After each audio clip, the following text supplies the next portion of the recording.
Olá, tudo bem? Seja muito bem-vindo mais uma vez ao programa Saúde em Evidência na tela da TV Nova. Muito obrigado pelo carinho da sua audiência de sempre. Nesse encontro marcado que a gente tem todo sábado ao meio-dia aqui na tela do canal 22.1. Agradeço a você pelo carinho, agradeço a você pela audiência e peço para que você também acompanhe nas redes sociais, Facebook, YouTube e Instagram da TV LW. Você pode acompanhar também a reprise toda quinta, a partir das 8 da noite, no canal 22.2, o canal N2 Educação, ok? Conosco nessa noite o Dr. Bruno Tácito Oliveira. Ele é fisioterapeuta intensivista do Hospital Mestre Vitalino, em Caruaru, é professor e coordenador da disciplina de habilidades médicas da Faculdade de Medicina aqui do Sertão e participa conosco do Saúde em Evidência nessa edição. Doutor, muito obrigado pela sua presença, seja bem-vindo. Boa noite, Tiago. Muito obrigado pelo convite. É um prazer estar aqui. Agradeço a você e agradeço também aos nossos apoios. Conosco, Grupo LW, AESA, Colégio São Domingos e Líder Empresarial. Todos juntos fazendo saúde e evidência para você. Doutor, a gente vai acompanhar o VT com a abertura que traz o tema do nosso programa de hoje para a gente falar a respeito disso, UTI e a sua importância. Vamos acompanhar. Unidades de tratamento intensivo. As UTIs são o grande assunto nos últimos dias devido ao aumento nos casos de Covid-19 em todo o país. Dados compilados pela Associação de Medicina Intensiva Brasileira apontam que 1 em cada 3 pacientes de coronavírus morre após precisar ser internado na UTI durante a pandemia. Proporcionalmente, a mortalidade é maior na rede pública, com taxa de 52,9% conforme o levantamento. Já nos hospitais privados, o índice de óbitos é de 29,7%.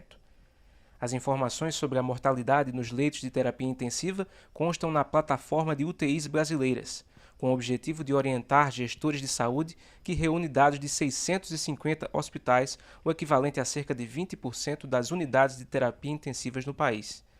São 403 unidades na rede privada e 249 na rede pública, correspondendo 20.865 leitos.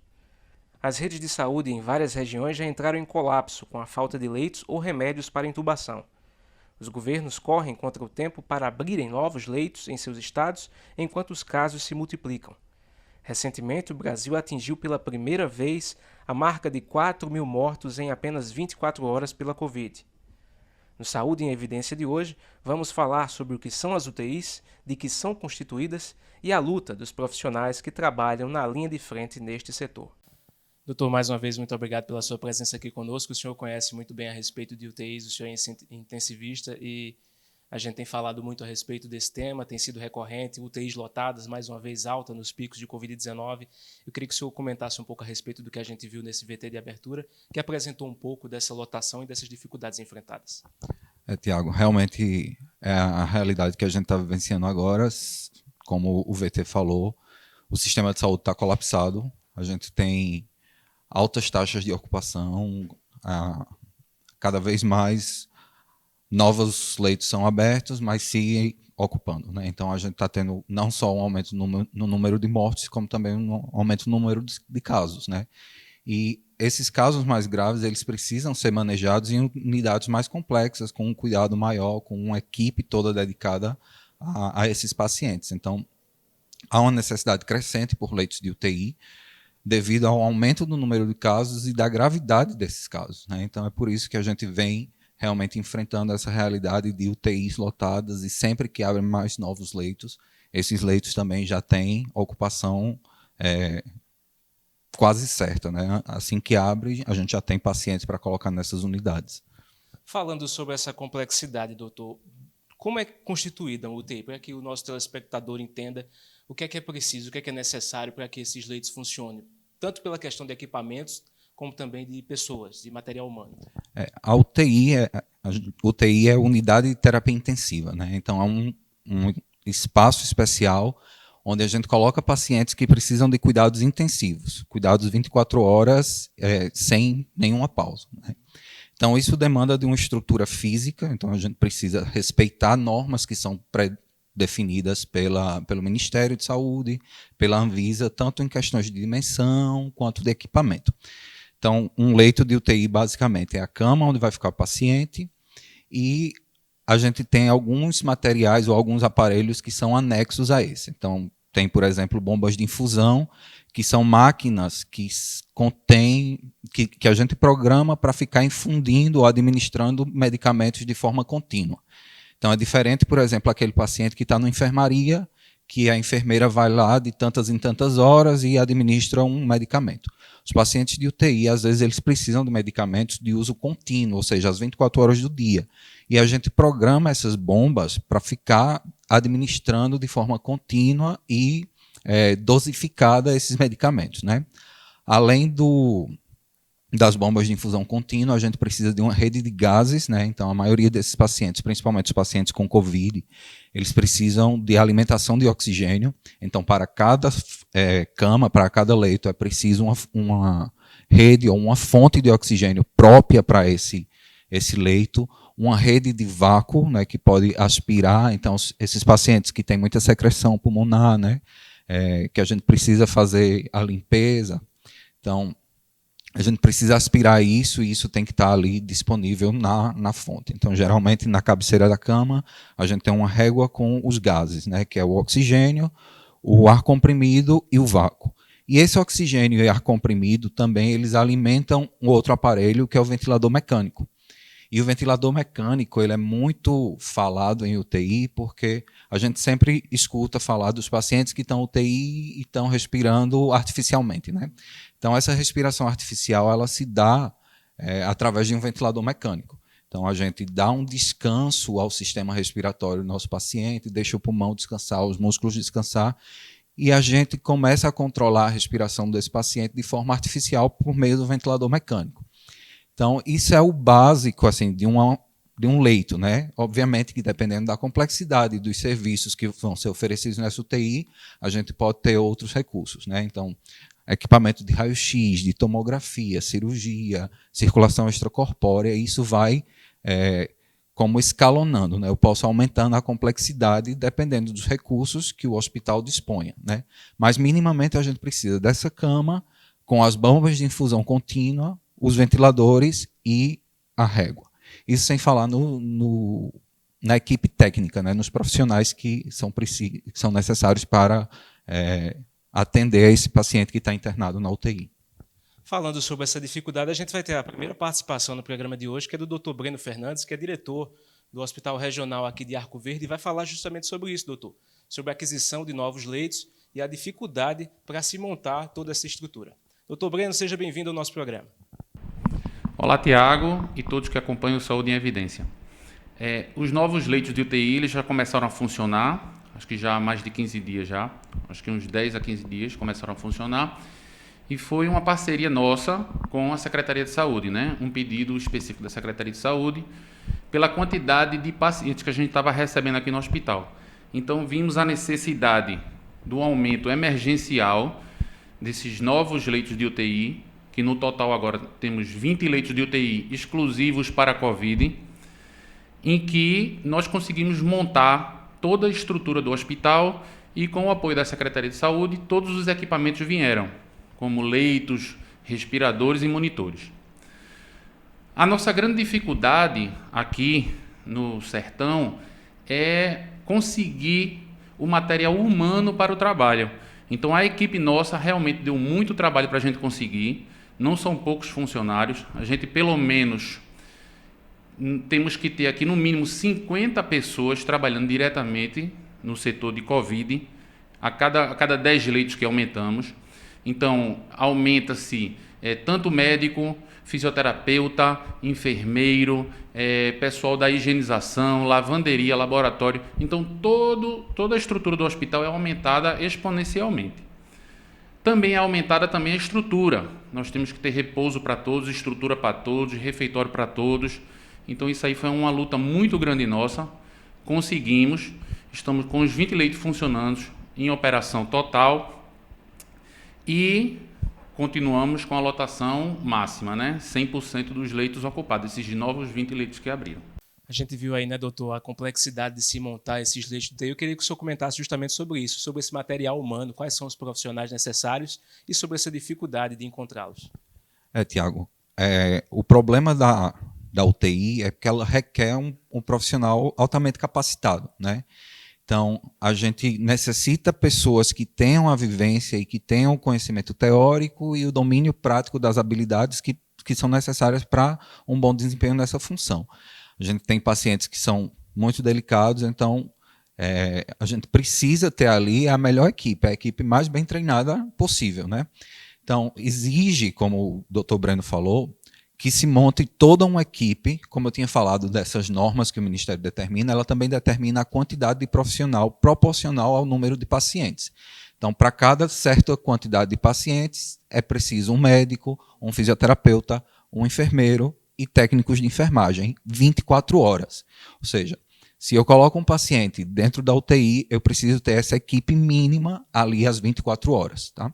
Além disso, tem também profissionais de limpeza, profissionais de hotelaria, né, para manter as roupas de cama, tudo o que a gente precisa para cuidar desse paciente. E não é simplesmente o profissional que tem o título, né, que se formou, seja um enfermeiro que terminou a faculdade, ou um fisioterapeuta, ou um médico. O ideal é que esse profissional ele tenha uma capacitação direcionada para essa área, né? Então, que sejam médicos que tenham feito sua residência e tenham experiência em terapia intensiva, fisioterapeutas que tenham especialização em fisioterapia em UTI, enfermeiros intensivistas, técnicos com experiência em UTI. Porque a rotina e a dinâmica desse paciente é diferente, é especial, né? Então, a gente precisa que esses profissionais eles sejam qualificados e preparados para esse tipo de paciente. E aí, como a gente teve um crescimento da demanda muito rápido, o treinamento a velocidade de treinamento desses profissionais não acompanha, porque a gente não forma um enfermeiro intensivista, um fisioterapeuta intensivista em uma semana, né? É um curso que vai durar 1 ano, 2 anos, dependendo da programação. E aí a gente já tinha esses pacientes em uma certa defasagem, né? A gente já precisava de muitos profissionais, e aí quando aumentou muito a demanda pelos casos de Covid, aumentaram os números de leitos e é necessário esses pacientes, ou esses profissionais. Então, a gente começou a contratar quem está disponível, né? E aí, a dificuldade que os gestores estão encontrando é de encontrar profissionais e profissionais capacitados, né? Profissionais que tenham essa formação e que tenham experiência na área, né? Nosso primeiro intervalo, daqui a pouco a gente volta com o Saúde em Evidência. Até já. Está na Líder PE a solução em assessoria e consultoria contábil, nos ramos público e privado. Também temos estrutura para o melhor suporte, focado principalmente nas eleições municipais de 2020. Líder PE, soluções para a sua empresa.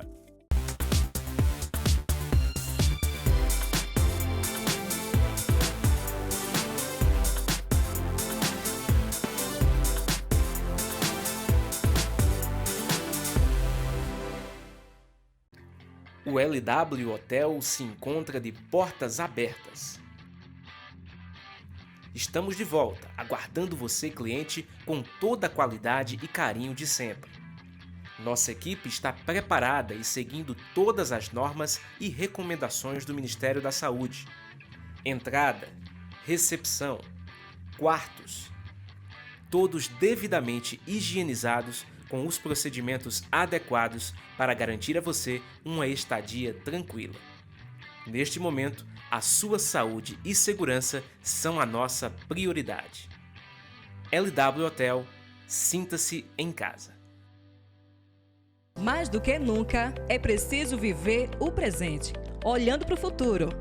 Na AESA, você encontra dezenas de cursos superiores com profissionais capacitados e muito empenhados em extrair o melhor resultado.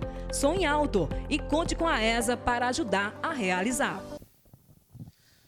Voltamos com o Saúde em Evidência para você na tela da TV Nova. Obrigado. Obrigado pelo carinho de sempre, pela sua audiência nesse encontro que é todo sábado. Você já sabe, né? Todo sábado ao meio-dia aqui na tela do canal 22.1. E eu sempre lembro que você pode acompanhar a hora que quiser nas redes sociais, Facebook, YouTube e Instagram da TV LW. E tem mais uma opção que é a reprise toda quinta na tela do canal N2 Educação. Conosco, a AESA, Grupo LW, Líder Empresarial e Colégio São Domingos, todos juntos fazendo saúde em evidência para você. Doutor, a gente vai acompanhar mais uma participação agora, que é do doutor Alessio Galindo. Ele é responsável aqui pelas UTIs do Hospital Memorial Arco Verde. Vai falar um pouco também a respeito dessa questão das UTIs na rede privada. Ele vai dar esse panorama a respeito da lotação também desses leitos. Doutor, seja bem-vindo ao nosso programa. Olá, Tiago e todos que acompanham o Saúde e Evidência. É uma situação complicada, né? A gente viu há pouco, essa semana, que 21 capitais você tem praticamente os leitos de UTI esgotados, né? E os casos não param de crescer. A gente levando do pressuposto que a gente, de cada 100 casos, a gente tem 15 casos que demandam internação hospitalar, e desse aí um percentual em torno de 5% vai parar na UTI. Então, ontem foram 90 mil casos no Brasil. Então, se você botasse 5% desses 90 mil casos no Brasil, daria quanto? 4.500 casos. Então, o sistema é finito, né? O sistema é finito, a gente não se cria, apesar de se ter criado bastante leito de UTI no país, iniciativa dos governos, dos prefeitos, que criaram bastante leitos de UTI, mas não dá conta, e o que a gente vê é que as pessoas estão morrendo na fila, esperando uma vaga de UTI, e quando chegam também nas UTI, tem chegado muito mais grave, né? A gente, para ter uma ideia, aqui em Arco Verde, os 30 leitos de UTI destinados à Covid, que não existiam, na verdade, né? Esses leitos foram criados e o Hospital Regional ampliou. A gente sabe que o Hospital Regional está lotado. Aqui o Memorial também conveniou-se com o SUS, 6 leitos, e tem outros leitos de convênios particulares, mas os 10 leitos da UTI, uma UTI nova, também está lotado. E também, além do recursos de materiais, os recursos humanos são finitos também, porque você não tem equipes preparadas para esse tipo de trabalho, um trabalho super especializado.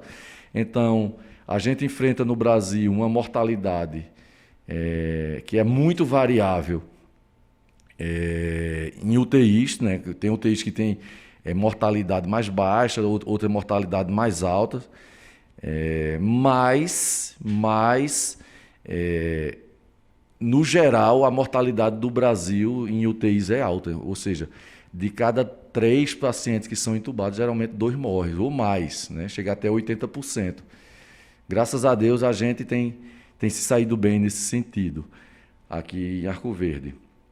Mas, assim, é preocupante, isso é preocupante. Então, a pandemia não passou. Esse abril promete ser um abril mais difícil do que foi março, né?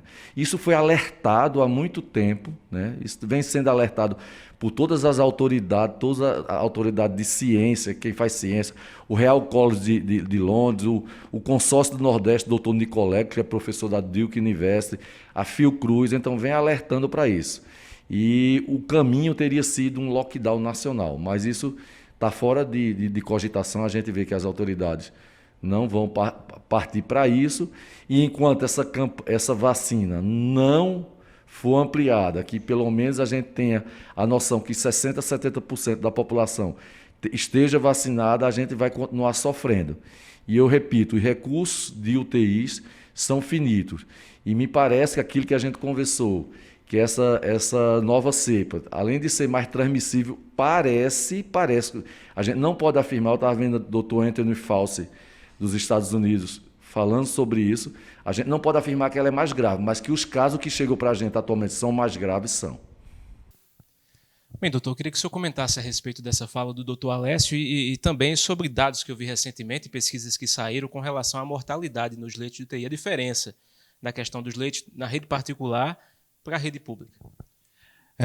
Como o doutor Alessio falou, realmente aquilo que a gente já tinha tocado, né? Os leitos, a quantidade de leitos são finitos, né? A gente tem uma quantidade específica e os números de casos estão aumentando, né? E como a Alessio também falou, uma das coisas que poderiam ter sido feitas para desafogar isso seria o lockdown.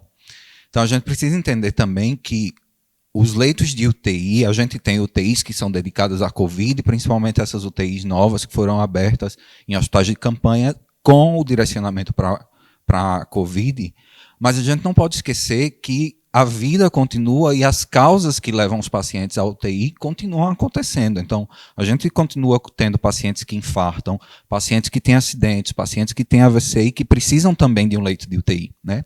Então, a gente, quando fala em lockdown, a gente está tentando desafogar esse sistema de saúde para dar mais chance de, quando alguém precisar de um leito de UTI, a probabilidade de que tenha um leito vago seja maior, né? Então, é isso que a gente queria com o lockdown. A ideia é essa, diminuir a progressão dos casos para que, à medida que essas pessoas necessitem leitos, não seja todo mundo precisando na mesma hora. E é isso que a gente está vendo acontecer esse mês de abril, praticamente, né? Então, a gente teve meses anteriores sem um devido controle, e aí todos os casos estão acontecendo ao mesmo tempo. Além disso, a gente está tendo essas mutações dos vírus, né? A gente sabe que os vírus são organismos completamente mutáveis, né? Eles podem desenvolver novos mecanismos de agressão e de defesa, e a gente ainda não está entendendo muito bem como é que essas novas mutações vão se manifestar como doença, né? A gente ainda está descobrindo, está entendendo bem como é que funciona a Covid. Então, eu concordo com a fala do Dr. Alessio, e a gente tem percebido que esses pacientes que estão chegando, eles são pacientes que, do ponto de vista pulmonar, para a gente da fisioterapia fazer esse manejo da ventilação, eles são pacientes muito mais graves, né?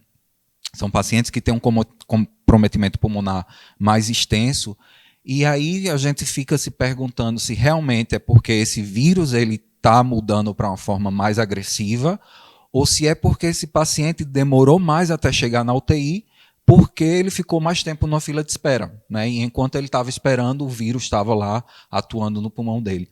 E aí a gente está tendo realmente casos mais graves, pacientes com uma taxa de mortalidade maior, né? Infelizmente a gente está presenciando isso. E outro aspecto também que a gente tem notado é o acometimento de pacientes mais jovens, né? Então a gente no começo tinha aquele perfil do paciente mais idoso, mais debilitado, e agora a gente está tendo pacientes na faixa dos 40, dos 35 anos, e pacientes gravíssimos que chegam para a UTI com caso de Covid, que no começo da pandemia a gente não esperava, né? A gente tem mais uma participação, doutor, que é com relação ao cuidado dos pacientes em casa. O senhor falou da demora de muitos pacientes para chegar na UTI. A gente tem a participação do professor George Skelbert, que é professor da Autarquia de Ensino Superior aqui de Arco Verde, e vai trazer dicas muito importantes para lidar com parentes e familiares que estão infectados com a Covid-19 dentro das suas residências. Professor, seja bem-vindo. Olá, pessoal da TVLW, meu nome é George, sou professor da Autarquia de Ensino Superior de Arco Verde, da disciplina de doença infecto-parasitária, e faço parte da direção do Grupo FIC. Algumas recomendações aqui com cuidado com o paciente em casa. E aí eu pergunto a vocês têm algum familiar em casa com suspeita de Covid? Pior, você tem um familiar em casa que fez o teste da Covid e deu positivo? Então vem aqui que eu vou te dar algumas dicas para que a gente não propague essa doença dentro de casa. Começando pelo que é mais divulgado na mídia, e essa tríade aqui é a tríade perfeita para evitar a contaminação pelo vírus da Covid-19. Primeiro, o uso da máscara. É importante entender qual é a máscara e como se utilizar a máscara.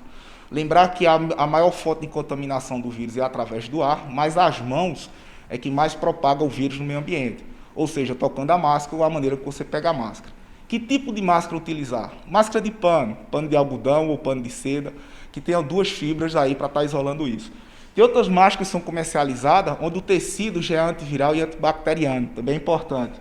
Essas máscaras que são utilizadas em ambiente hospitalar, deixa para os profissionais, certo? Então temos essa aqui, a máscara cirúrgica, e temos a KN95, que é a mais utilizada no pessoal que está à frente do combate ao vírus. Mas lembrando, a máscara de tecido e a máscara cirúrgica, a duração máxima dela são de 3 horas. Se ela ficar úmida, então troquem antes essa máscara, tá?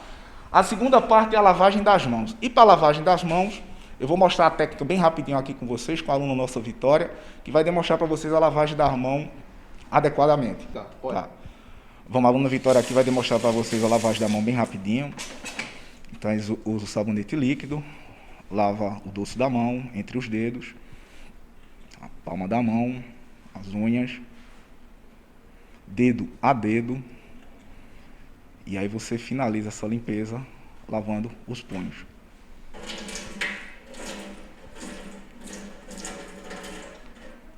E aí, seca as mãos. Em casa, você não vai ter o pano, o papel, você vai ter a toalha.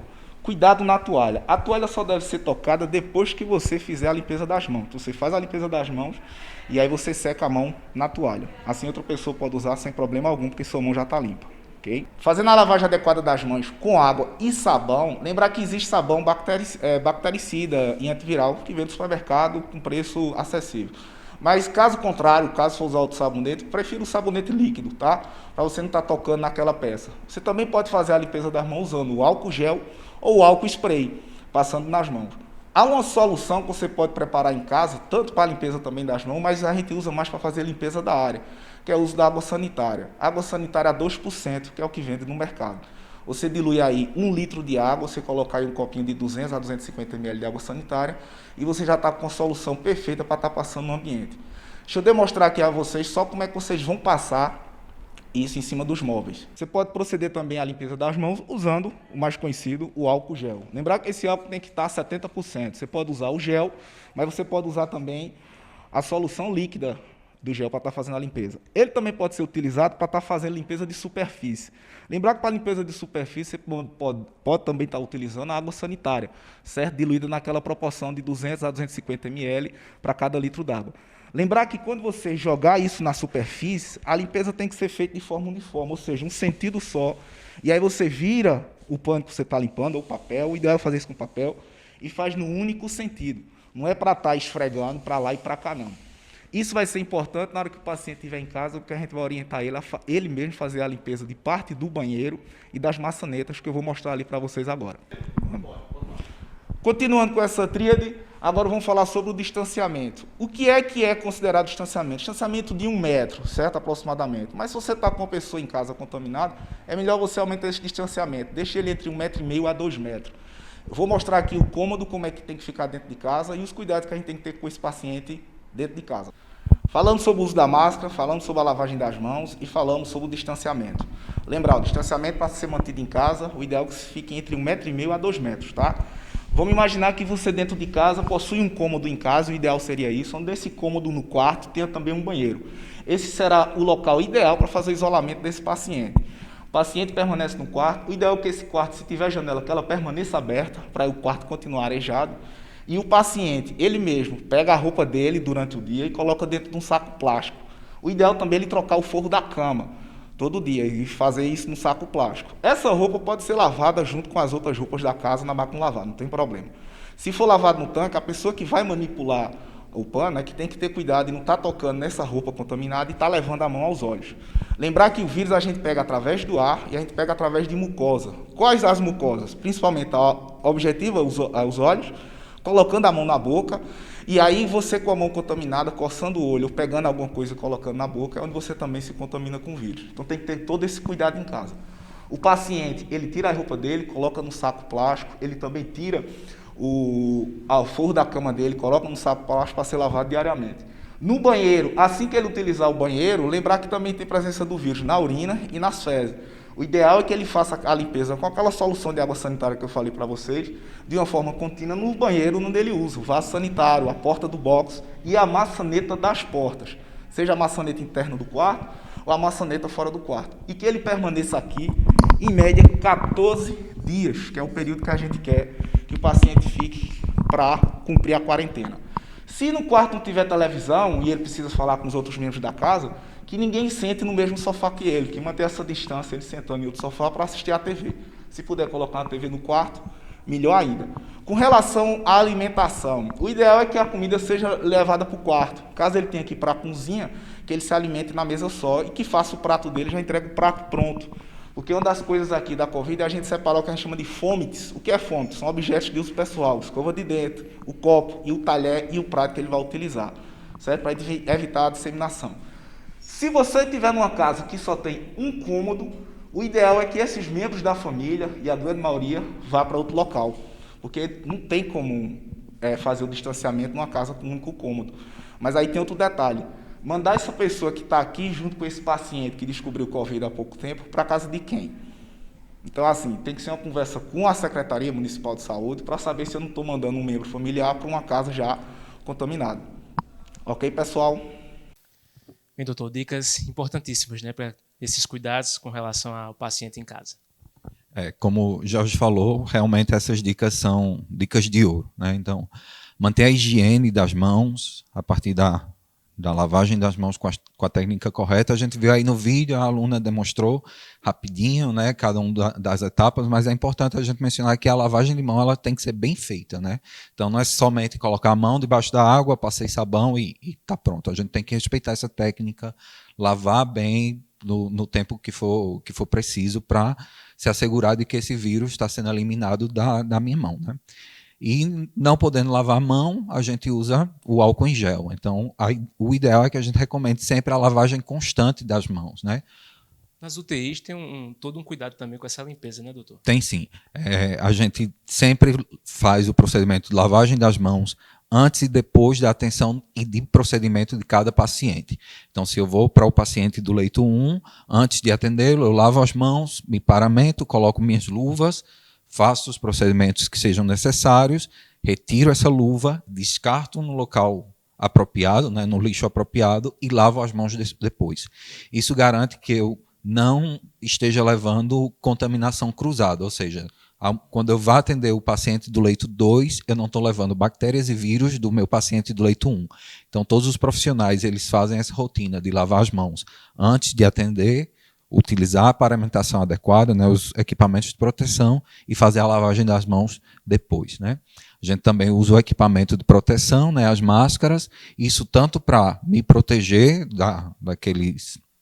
dos vírus que podem estar no ambiente, quanto proteger aquele meu paciente que já está debilitado por uma doença e eu posso estar levando uma contaminação cruzada, né?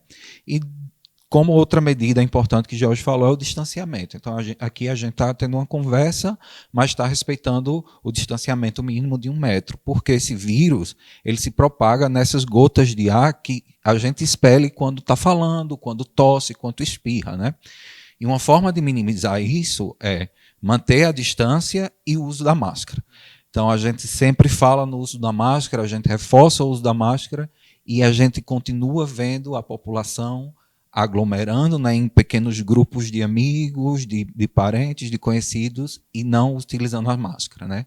E é nesse momento de descuido que a gente continua tendo a propagação, né?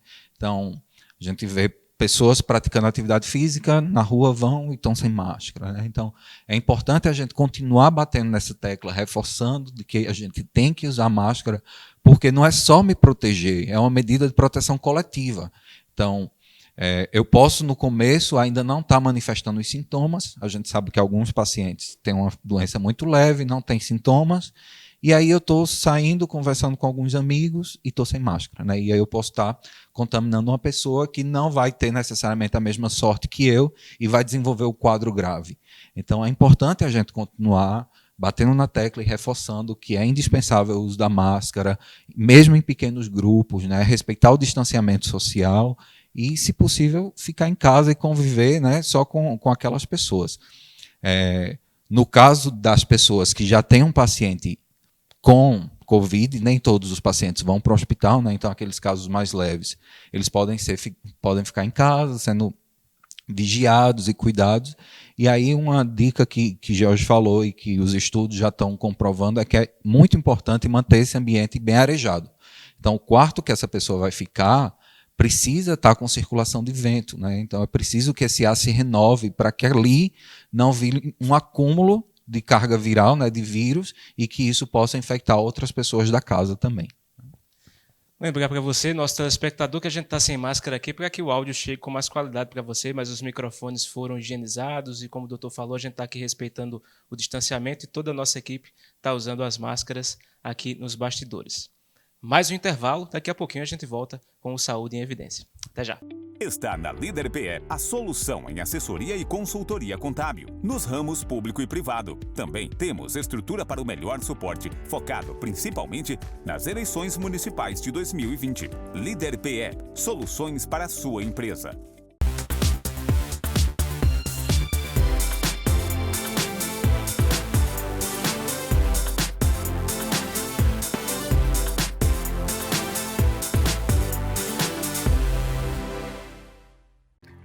O O LW Hotel se encontra de portas abertas. Estamos de volta, aguardando você, cliente, com toda a qualidade e carinho de sempre. Nossa equipe está preparada e seguindo todas as normas e recomendações do Ministério da Saúde. Entrada, recepção, quartos, todos devidamente higienizados com os procedimentos adequados para garantir a você uma estadia tranquila. Neste momento, a sua saúde e segurança são a nossa prioridade. LW Hotel, sinta-se em casa. Mais do que nunca, é preciso viver o presente, olhando para o futuro. Na AESA, você encontra dezenas de cursos superiores com profissionais capacitados e muito empenhados em extrair o melhor resultado. Sonhe alto e conte com a AESA para ajudar a realizar. Voltamos com o Saúde em Evidência para você na tela da TV Nova. Obrigado pelo carinho de sempre, obrigado por esse encontro que a gente tem todo sábado aqui ao meio-dia na tela do canal 22.1. Eu lembro sempre, para você também acompanhar nas redes sociais, Facebook, YouTube e Instagram da TV LW. Também tem o site da TV LW para que você possa acompanhar todos os programas Saúde e Evidência que já foram feitos. Está lá disponível para você, www.tvlw.tv. Você acessa e segue, compartilha nas suas redes e acompanha os programas Saúde e Evidência que já foram feitos especialmente para você. Conosco, a AESA, Grupo LW, Líder Empresarial e Colégio São Domingos, juntos fazendo Saúde e Evidência para você, nosso telespectador, recebendo hoje o Dr. Bruno Tácito. Doutor, ainda falando sobre UTI, a gente terminou o último bloco falando a respeito de máscaras e uma imagem que foi marcante também no início da pandemia e durante toda a pandemia foi muitos profissionais com os rostos marcados pelas máscaras e o longo período vestidos com os EPIs. A gente tem que saber também dessa questão da equipe, do cansaço que as equipes estão sofrendo com relação a essas cargas diárias de trabalho nessas UTIs. A carga horária realmente é exaustiva, É um paciente que, como eu falei, ele demanda cuidado às 24 horas do dia. Então, a gente se turna, a gente estabelece escalas de plantão para sempre ter alguém em algum momento cuidando daquele paciente. E são pacientes que muitas vezes eles dependem de medidas ou de procedimentos nas horas mais inusitadas. Então, os plantões são 24 horas, a UTI não fecha, as luzes nunca se apagam, a gente está lá sempre trabalhando. Então, sempre tem um médico de plantão, uma enfermeira de plantão, um fisioterapeuta de plantão e os técnicos. E aí, a carga de descanso da gente é muito pouca, porque a gente está com UTIs lotadas. Então, eu tenho, geralmente, 10 pacientes que eu preciso estar ali em cuidados constantes, verificando a respiração, fazendo as medidas para minimizar essa agressão da doença no corpo às 24 horas do dia. Então, por exemplo, no hospital em que eu trabalho, as escalas de fisioterapeuta são de cada 12 horas. Então, uma equipe entra às 7 da manhã e sai às 7 da noite, e a outra equipe entra às 7 da noite e sai às 7 da manhã. O mesmo para fisioterapeutas, enfermeiros, técnicos de enfermagem, e os médicos são 24 horas. Então, o médico ele fica o dia inteiro. Essa escala varia de hospital para hospital, dependendo da quantidade de profissionais que demanda, que o hospital tem disponível. Então, são jornadas muito longas. A gente entra e, como a gente precisa estar paramentado e usar aquele equipamento todo o tempo, porque a gente não pode estar dentro da UTI cheio de pacientes com Covid, que estão respirando, que estão tossindo ali, eu simplesmente tirar a máscara porque eu estou cansado. E como o George falou, não é só a respiração, então são as mucosas, a gente precisa usar os óculos de proteção, eu preciso usar um capote, que é como um avental que eu coloco por cima da minha roupa, para quando eu sair dali, eu tirar e eu poder estar seguro ou ter uma certa tranquilidade de que minha roupa não está com aquele vírus todo que estava ali dentro. Então, essa paramentação que a gente fala é nossa rotina. A gente chega, se paramenta, coloca a máscara, os óculos, touca, cobre os sapatos, coloca um avental e vai atender os pacientes.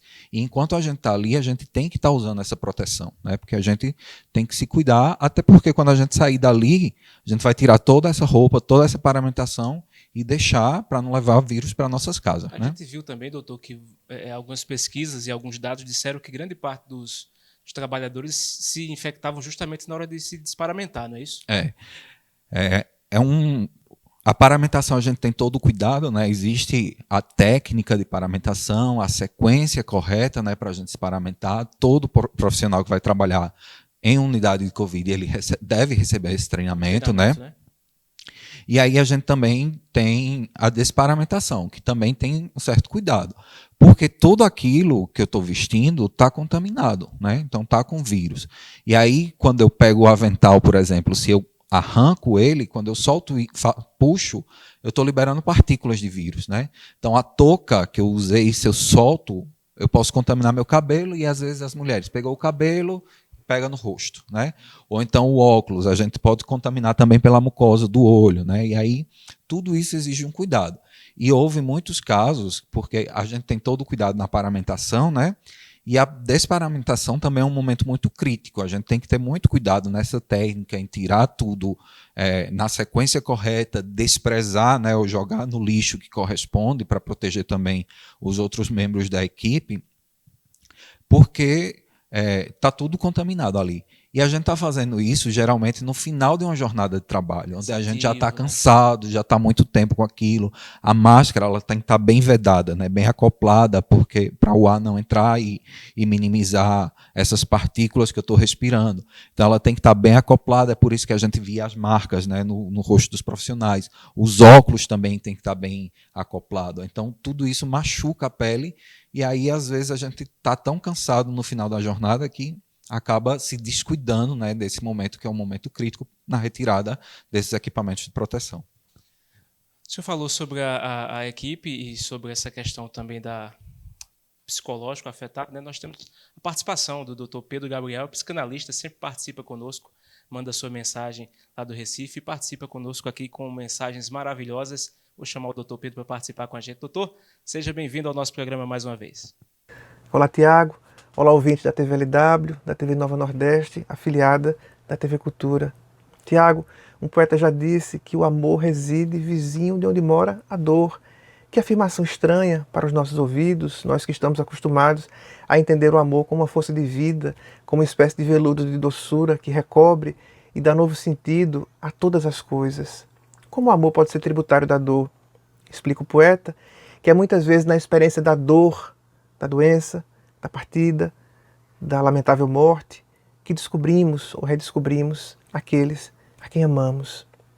Que tempo de dificuldade, que tempo de desafio, quando temos pessoas tão próximas, parentes, amigos, familiares, acometidos, não é, de cuidados intensivos, ligados a UTIs para cuidados nos hospitais. O que fazer, o que pensar, como atravessar esse momento. Tiago, no século III a.C., o filósofo Epicuro, grego, que viveu lá pela região de Atenas, ele escreve a Meneceu, uma carta que até hoje ressoa aos nossos ouvidos e é lida, apreciada, saboreada, estudada em cursos de letras, em cursos de filosofia, e chama-se Carta à Felicidade. É uma série de conselhos que orientam Meneceu em relação ao adoecimento seu próprio e também de seus familiares. O Epicuro, nessa carta doce, bela, né, urgente, de ser retomada num tempo como o nosso, ele nos diz que nós não devemos tomar o futuro como coisa nossa. Esse futuro não está escrito. Atravessamos um grande desafio, mas o fim dessa história ainda vai ser contada, e o fim dessa história haverá de ser contado pela coragem de nós que ousamos atravessar esse tempo. Diz o Epicuro que devemos, enquanto os nossos familiares estão doentes, ocupar os nossos pensamentos com um conteúdo selecionado. Devemos pensar naquilo que ocupará o nosso espírito, da mesma forma que a gente seleciona o nosso alimento, não em função daquilo que é mais abundante ou do que é mais fácil, mas em função do que é mais saboroso e do que é mais nutritivo. Então, antecipar dolorosamente um desfecho que não sabemos se virá não é alimento saudável para o espírito. ter esperança, ter confiança, esperar pelo melhor e lutar por ele, sim. Isso é um pensamento que pode ocupar sem danos o nosso coração. O Francisco Otaviano, ele é um poeta do século XIX, da virada do XVIII para o XIX. Ele nos diz que quem passou pela vida em brancas nuvens e em plácido repouso adormeceu, quem não sentiu em si o frio da desgraça, quem passou pela vida e não sofreu, foi espectro de homem, não foi homem, só passou, não viveu. Se por um lado, meus amigos, esse tempo é um tempo de muita dificuldade, por outro, é também um tempo de vida. É um tempo onde os amores, os afetos, eles são reconstruídos, onde o vigor e a coragem são construídos e redescobertos. E é um tempo em que a virtude ela pode ser nutrida e ampliada. A virtude e o amor são duas flores caprichosas que só crescem em épocas e em solos de hostilidade. Que bom tempo para nutrir o nosso coração, que bom tempo para nos prepararmos para esse amanhã que vai vir e que sim, haverá de vir. Aos ouvintes que têm familiares acometidos por padecimentos, a minha solidariedade, o meu luto por aqueles que tiveram familiares e amigos que infelizmente já partiram, e o meu desejo de que essa relação com o imprevisto seja reformulada no sentido de fugirmos da paralisia. A vida é essa coisa que pulula em nós, e se o amor ele aparece quando aqueles a quem amamos adoece na forma de dor, que essa dor por aqueles que estão doentes ou por aqueles que partem possa regressar e se tornar novamente amor. Se assim fizermos, amigos, estaremos vivos, já seremos, desde agora, vitoriosos em relação a esse coronavírus e a quaisquer outros desafios que eventualmente nos acometam. Te passo a palavra, Tiago, deixando meu abraço, sempre de esperança, sempre de solidariedade, sempre de poesia. Obrigado, doutor Pedro. Obrigado pelo carinho de sempre, pelas belas palavras. Muito bom, né, doutor? Muito bom essa palavra de esperança, né? Principalmente num momento tão difícil, né? Assim, essa situação, essa pandemia, ninguém preparou a gente para o que estava por vir, né? A gente não esperava. E tá todo mundo muito ansioso, né? A doença ela gera muita ansiedade, o distanciamento social, a gente tem que ficar muito tempo em casa, perder o contato com os amigos, né? Aquela conversa do bar, das visitas informais, né? De ir visitar um amigo, as viagens que a gente deixou de fazer, a perda, né? Então, hoje em dia é muito difícil alguém que não tenha tido contato com alguém que faleceu pela doença, né? Então, a gente tem uma população que está doente, está ansiosa, está triste, está preocupada, né? Isso afeta a nossa saúde mental. E nós, como profissionais do outro lado, também vivemos isso como pessoas, vivemos a ansiedade e, às vezes, a frustração de não conseguir, né, um desfecho que a gente esperava num paciente, né? Lidar com a morte dessas pessoas, né? E são desfechos difíceis, em jornadas com carga horária de trabalho exaustivas, né? Então a gente também tem profissionais que estão cansados fisicamente e mentalmente, né? E a gente não sabe até onde isso vai impactar na saúde, né? Para além da Covid, né? Na saúde mental da nossa população em geral e desses profissionais de saúde. Pegando o gancho nessas palavras do Dr. Pedro com relação à questão de esperança e tudo ao redor que envolve o psicológico, a gente vê que a Covid é uma doença que é solitária, né, doutor? Eu queria que o senhor falasse um pouco a respeito disso, porque como é lidar nas UTIs com esse sentimento de solidão, porque pode ter visita, tem toda essa questão do cuidado da infecção e o paciente fica naquela situação lá no leito, sem poder ver o familiar, sem poder ser tocado, sem poder... Tem todo aquele aspecto que frustra também psicologicamente. Eu queria que o senhor falasse sobre isso. Tiago, eu acho que esse é um dos maiores desafios, sabe, dessa doença. Porque é uma doença realmente que causa um isolamento, né? Medidas de prevenção é o isolamento. A gente fala em se distanciar, né? Em se afastar, em evitar o contato. E pelo tipo de doença, pelo contágio, pelo alto risco, esses pacientes, quando eles entram no hospital de campanha ou na UTI, infelizmente eles não podem receber a visita, né? E aí, alguns desses pacientes que estão conscientes, orientados, acordados, uma das maiores preocupações dele é como está o pessoal lá fora, como está a minha família, né? Eles estão preocupados se eles transmitiram a doença. Eles estão preocupados se as pessoas que estão lá fora estão saudáveis. Eles estão preocupados se eles estão lá fora preocupados com os pacientes que estão lá dentro, né? Então, é bem complicado isso. E aí tem algumas alternativas que a gente tenta minimizar, né? No hospital que eu trabalho, por exemplo, tem o boletim médico, que aí o médico que está na UTI, ele alimenta um sistema e tem um profissional fora responsável só por dar a notícia aos pacientes ou aos familiares. Então, todos os dias ligam para os familiares e avisam, né? Seu familiar, dona fulana, hoje ela está assim, assim, assim.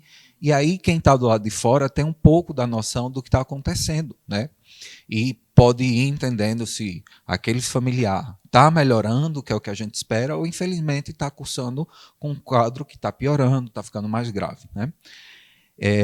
No hospital que eu trabalho também tem o departamento de assistência social, né, o serviço social. E aí os pacientes que estão conscientes, orientados, acordados, eles ligam para o contato, né? Então tem uma certa hora que vem assistente social e ligam para a família por videochamada, né? Hoje em dia a gente tem o advento da tecnologia que serve também para aproximar a gente, e aí eles ligam para o familiar, e aí esse momento de visita ele acontece por meio dos dispositivos que a gente tem, né? Pelo WhatsApp, com um iPad, pela tecnologia, né? E é indispensável também, dentro dessa equipe multidisciplinar, a presença de um psicólogo, né? Porque aquele paciente que ele está dentro da UTI, ele está fragilizado pelo momento da doença, ele está com todas as preocupações com a saúde dele e com a família dele que está lá fora, e ele está vivendo eventos traumáticos, né? Ele está ali vendo UTI, onde a qualquer momento a pessoa que está do lado dele está muito grave e pode morrer. E às vezes as pessoas não têm esse contato com a morte, nunca teve contato com a morte, mas está vendo uma pessoa aí do seu lado morrer, né? E aí essas pessoas que estão dentro da UTI, eles também recebem um acompanhamento psicológico, né? Vai um psicólogo todos os dias, do jeito que a gente faz a sessão de fisioterapia, faz os cuidados, eles têm um momento de uma sessão para apoio psicológico, para eles entenderem esse processo de adoecimento, né? Deles fortalecerem uma conduta de enfrentamento a essa doença, porque a gente precisa deles também fortes mentalmente para tudo aquilo que eles vão passar, né? E que estão passando, né? Mais um intervalo, daqui a pouco a gente volta com Saúde em Evidência. Até já. Está na Líder PE a solução em assessoria e consultoria contábil, nos ramos público e privado. Também temos estrutura para o melhor suporte, focado principalmente nas eleições municipais de 2020. Líder PE, soluções para a sua empresa.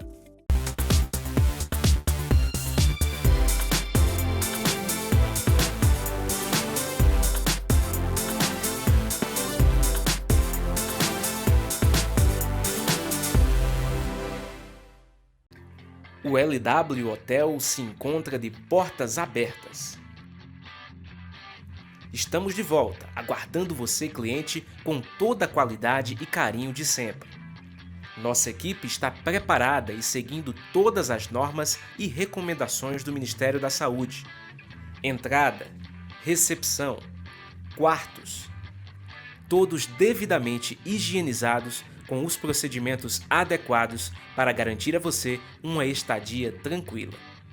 Neste momento, a sua saúde e segurança são a nossa prioridade. LW Hotel, sinta-se em casa. Mais do que nunca, é preciso viver o presente, olhando para o futuro. Na AESA, você encontra dezenas de cursos superiores com profissionais capacitados e muito empenhados em extrair o melhor resultado. Sonhe alto e conte com a AESA para ajudar a realizar. Voltamos com o programa Saúde em Evidência para você na tela da TV Nova. Agradeço a você a audiência de sempre e lembro dos nossos apoios. Conosco, a AESA, Grupo LW, Líder Empresarial e Colégio São Domingos, todos juntos fazendo Saúde em Evidência para você. Doutor Bruno, outra questão que é extremamente ligada à Covid e à UTI, como a gente viu em todos esses acontecimentos, foi com relação aos óbitos. Como é que é o procedimento na UTI para o corpo? A gente vê que o familiar não pode acompanhar, não pode velar. Eu queria que o senhor explicasse sobre isso. E, em contrapartida, também a festa da equipe quando esse paciente recebe alta. Vamos começar pelo bom, né? A gente está ali, é muito trabalho, muitas horas, estudo, dedicação, e o que a gente quer é recuperar esse paciente, né? A gente quer que essas pessoas recuperem e que voltem para a sua família, para o lar, para a sociedade o mais rápido possível e com a melhor função possível, né? Então, todo mundo que está trabalhando ali tem esse objetivo. Então, nosso objetivo é cuidar do paciente, é melhorar.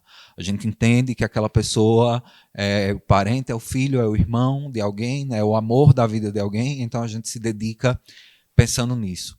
Mas a gente também tem o outro lado da balança, né? O outro extremo, que é o desfecho que a gente não quer e que, infelizmente, a gente está vivendo muito, que são os óbitos, né? Então, é uma doença que mata bastante, né? A gente está vendo muitos pacientes morrerem por Covid. E, infelizmente, pela alta taxa de transmissão, né, do vírus, a gente precisa cuidar dessas pessoas. Então, não seria saudável permitir que uma pessoa que morreu de Covid tivesse um velório, né? Que a gente vai reunir ali toda a família para se despedir e essas pessoas podem se infectar. Então, quando acontece o óbito, o corpo sai da UTI, fica num espaço específico do hospital, né, para os corpos, e aí tem todo o trâmite legal, né, de certificado de óbito, né, de declaração de óbito, que o médico emite, a declaração do cartório, que é preciso reconhecer legalmente, né, essa morte, e aí quem faz esse trâmite todo do corpo, o translado do corpo, é a funerária, a equipe funerária, né? Então, muitas famílias elas não estão tendo a chance de fazer aquele ritual de se despedir, de luto que a gente está acostumado, né? Que é o velório, passar a noite, né, com o corpo, algumas horas, se despedir, prestar uma última homenagem e ir para o cemitério. Então, esses corpos eles saem direto do hospital para o cemitério. E aí é interessante a gente pensar em como é que fica isso na cabeça das pessoas. Porque muitos familiares eles estão tendo contato com o paciente que entrou no hospital e aquela é a última vez que ele viu o familiar, né? E aí não tem chance de se despedir na UTI, o paciente morreu e ele não vai ter como nem prestar a última homenagem, né? Porque vai ser diretamente levado para o cemitério e enterrar. Doutor, eu quero agradecer a presença do senhor aqui conosco, foi excepcional, o senhor trouxe orientações importantíssimas. Eu queria franquear o espaço para que o senhor deixe as suas considerações finais. Eu quero agradecer, Tiago, o convite. Foi um prazer estar aqui, poder ajudar, né, falar um pouco sobre essa realidade que a gente está vivendo e sobre a UTI, um contexto tão complexo, né, e que está tão no foco, né? A gente está com os olhos todos voltados para a UTI, porque a gente está precisando mais que nunca desse tipo de cuidado por causa de uma doença que a gente está aprendendo a lidar ainda, né? Então, muito obrigado pelo convite e pela oportunidade de falar um pouco sobre a nossa experiência. Quero agradecer a você também o carinho da sua audiência, lembrar que esse programa fica disponível nas nossas redes sociais e também no site da TVLW, www.tvlw.tv.br, e a reprise toda quinta no canal N2 Educação. Agradecer também à Faculdade de Medicina do Sertão, do qual o doutor Bruno é profissional e é professor lá, dando aulas na instituição. Muito obrigado à Faculdade de Medicina do Sertão. Agradecer também aos nossos apoios, a ESA, Grupo LW, Líder Empresarial e Colégio São Domingos. Agradeço a nossa equipe, o Arney Silva nas câmeras, na técnica Zilma Leite, na direção-geral Lídio Maciel. Para você, um excelente restante de semana e até a próxima, se Deus assim nos permitir. Tchau, tchau.